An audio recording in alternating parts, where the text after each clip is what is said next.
warahmatullahi wabarakatuh. Asma kula Kaisa Marani Raya Ahmad saking 11 IPA 3, nomor absen 11.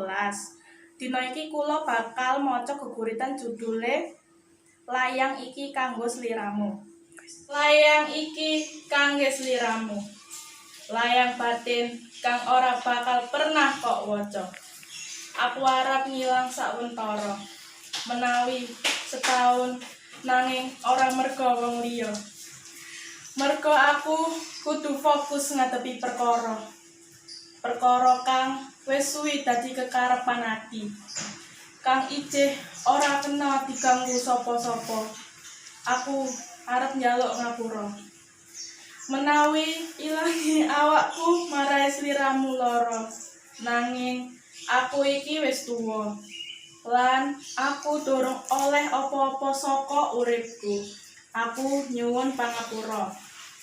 Geguritan iki saking simbianplanet.net. Sekian tekan kula.